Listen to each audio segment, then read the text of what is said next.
I'm TP Hutchinson. I'm the Director of Equipment here at NC State for men's and women's soccer and swimming and diving.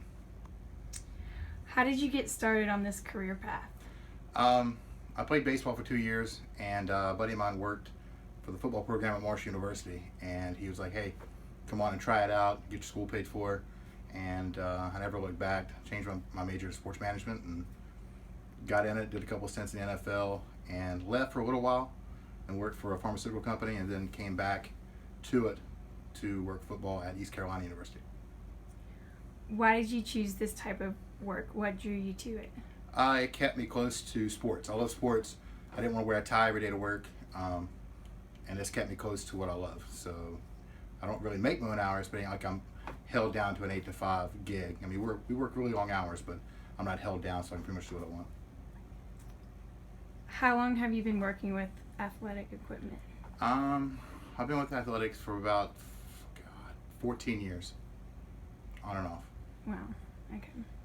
What are your basic duties on the job? Pretty much making sure the athlete has everything they need. I mean, everything from their cleats to their jerseys, all their practice gear, coaches as well. Every type of equipment they need. If it's soccer, like their soccer balls or shin guards, swimming and diving, everything from their suits to their goggles, everything. That's what we're responsible for. What do you enjoy most about your job? I can wear shorts every day, so I ain't got to worry about wearing suits or anything. But no, seriously, just being around everybody. I'm a people person. I love seeing the athletes grow into what they become later on in their adult life, see what they do later on, watch them all succeed, and that's pretty much what I'm in for. I just love seeing that. What do you enjoy least about your job? Oh, God. Long days. I mean, there's times when camp starts, we're working probably 14, 15-hour days for about 4 or 5 days straight. So that's about the least thing, but that's no big deal. What do you wish you would have known about this field when you were starting your career? The long days. That's what I wish I would have known. I mean, we knew. I mean, we kind of knew about it. I came from football, so we had long days in football, but I didn't really expect how it would be until once I really got into it, and then it just kind of snowballed after that. You kind of get used to it, but I still found myself missing football days as far as they were longer, but we had a little bit more to do. Yeah. So, but I wish I would have known more about that. And I wouldn't have second guessed it. I still would have done it, but it would just been good to know, really, really long days was going to happen. Did you ever hang out with or like help out the football athletic equipment people? Here? Yeah. Not yet. They've told me if I ever want to come to games and help out if I wanted to, I could.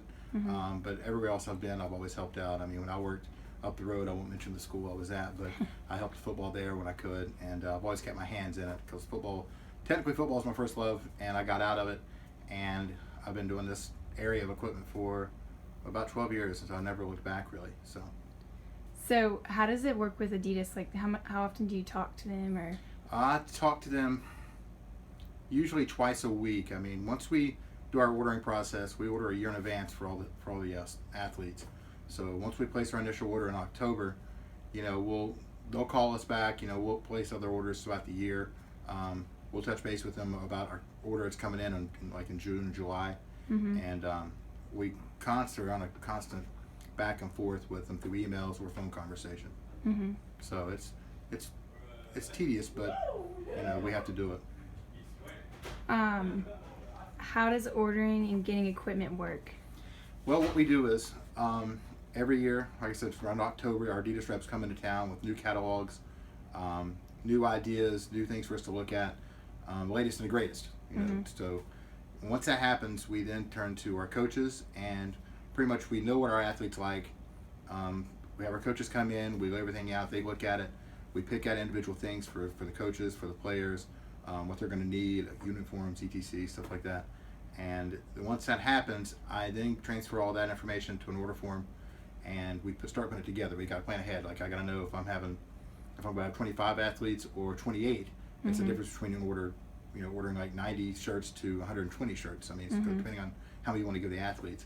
Once we get that placed, we place the order, and then we start that merry-go-round again. We start talking to them. If anything else comes up, we try to place it. We have a certain amount of money we're allowed to use through Adidas that they give us for an allotment, and we just keep track of that.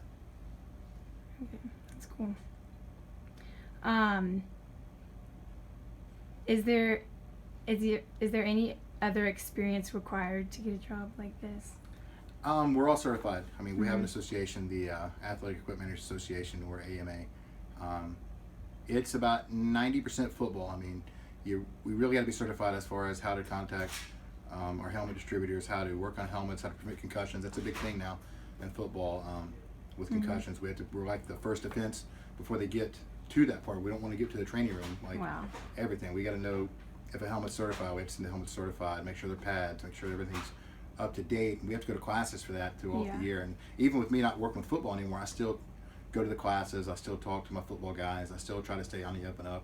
I mean, I don't use football, and I got a football helmet sitting on my desk, but and there's footballs everywhere if you look in this office. But Mhm. we pride ourselves in that.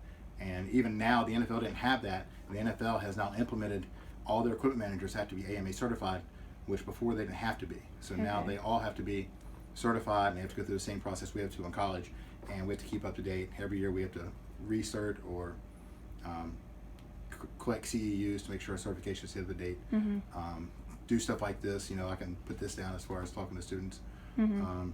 So there's many ways for us to keep our certification, but we have to be certified. That's cool. I didn't know that. How rapidly is the field growing? Oh wow, Like, do you think it's getting? it's bigger? getting bigger. I mean, I can remember when. I mean, not to say there's female, but there was no females at one point. Then now it's become more and more. There's more females in the group, and it used to be it was just you didn't have to be certified. There was nothing major. Like when I first got into it, they were just the AMA had been going on for probably 9 years, and over the last 12 to 13, it's grown a lot more, and there's more that goes into it. I mean, it's not just ordering stuff and opening boxes anymore. It's taking care of the athletes, making sure everything they have, the equipment, the tennis shoes, whatever they have on, the helmets, the pads, everything is up to date, and we have to maintenance that. We have to maintenance, make sure, even avoid diseases like for wrestling, make sure that everything they have is clean. We have the right cleaners, we have the right disinfectant. We're doing the laundry, and there's a lot that goes more. It ain't just throwing laundry into a machine. There's a lot of chemical bases that go into it, as far as being able to kill the stuff that happens that could grow on stuff. So it's grown a lot. I would say probably about a 70% growth. It's gotten much bigger over the last 13, 14 years.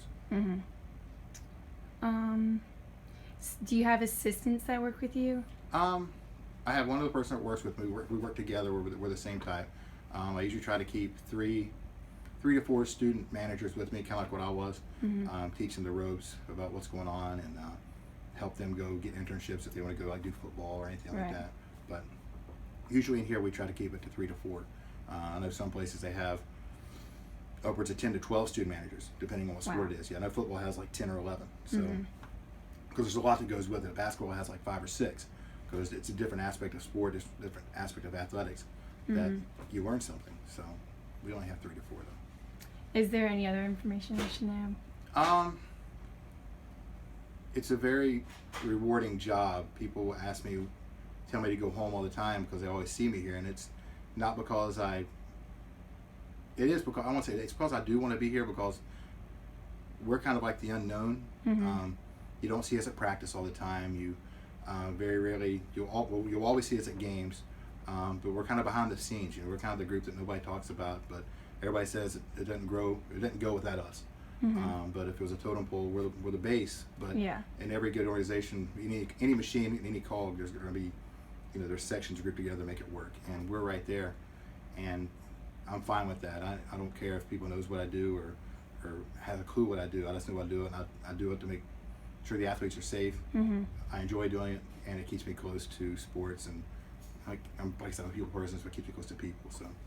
All right, last question. Do you get to travel a lot with? I know you did with us a few times, but with other teams? Yeah, I mean, it's one of those things if I choose to. If they want me to go, if it's something they might need, like women's soccer, when we went to larger trips, longer trips, they needed me there just to bring uniforms, take care of the uniforms. Launder the uniforms, it's more goes into, like I said, than just throwing it into a machine. There's stuff like when we went to San Diego and we were there for a week, a lot of times I only have household washers, and I got to be able to bring certain chemicals and certain laundry chemicals to go with it to clean the uniforms. Right. But I travel with the teams, every now and then. Travel more when I was football. I mean, it was every weekend. Yeah. Always gone. I mean, we're going, packing up and driving a U-Haul to, southern Mississippi, or we're going to Florida, or we're going to Texas. I mean, it was always one weekend. I was never not home because I was always traveling. So it's kind of good that where I'm at now that I travel when the coaches ask me to, which usually it's the further trips. But we do travel a little bit, but it's not quite as hectic as it was when I did football. Yeah. So. Okay, cool. Well, thank you. Yeah, you're welcome.